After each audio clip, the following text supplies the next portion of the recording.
Hi అండి, ఇవాళ palak soya bhurji ఎలా చేద్దామో చూద్దాం. ముందుగా ఒక బౌల్లో పాలకూర వేసుకుని ఉడకపెట్టుకోవాలి. సోయా గ్రాన్యూల్స్ నానబెట్టుకోవడానికి ఒక గిన్నెలో వేడి నీళ్ళు వేసుకొని మరిగించుకోవాలి.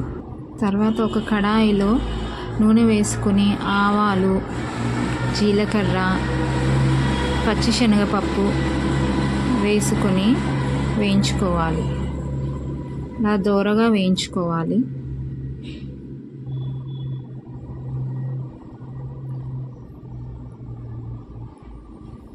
ఆ తర్వాత వేగాక 2 ఉల్లిపాయలు, ఒక పచ్చిమిరపకాయ, కొన్ని కరివేపాకు వేసుకొని వేయించుకోవాలి.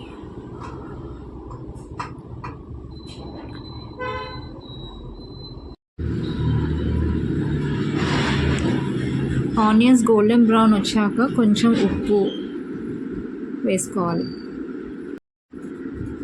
అలాగే చిటికెడు పసుపు వేసుకొని వేయించుకోవాలి. ఆ తర్వాత చిన్నగా చాప్ చేసుకున్న గార్లిక్ వేసుకుని మొత్తం అన్నీ మంచిగా వేగేలా చూసుకోవాలి. మధ్య మధ్యలో అడుగంటకుండా తిప్పుకుంటూ ఉండండి. నానబెట్టుకున్న సోయా గ్రాన్యూల్స్ని ఉల్లిపాయ మిశ్రమంలో వేసుకోవాలి. మొత్తం అంతా వేసుకున్నాక ఇలా మళ్ళీ ఒకసారి తిప్పుకోండి.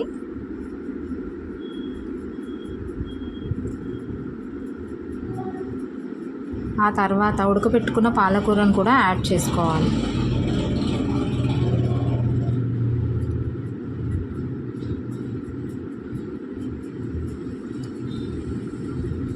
యాడ్ చేసుకుని మొత్తం ఒకసారి తిప్పుకోండి. ఇప్పుడు ఒక 1/2 టీ స్పూన్ చిల్లీ పౌడర్ని కూడా యాడ్ చేసుకోవాలి. యాడ్ చేసుకుని మళ్ళీ ఒకసారి అంతా తిప్పుకోండి.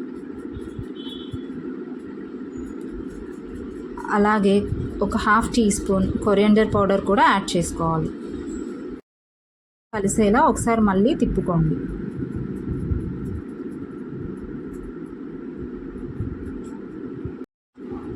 ఒక 5 to 10 మినిట్స్ ఇలా ఫ్రై అవ్వాలండి.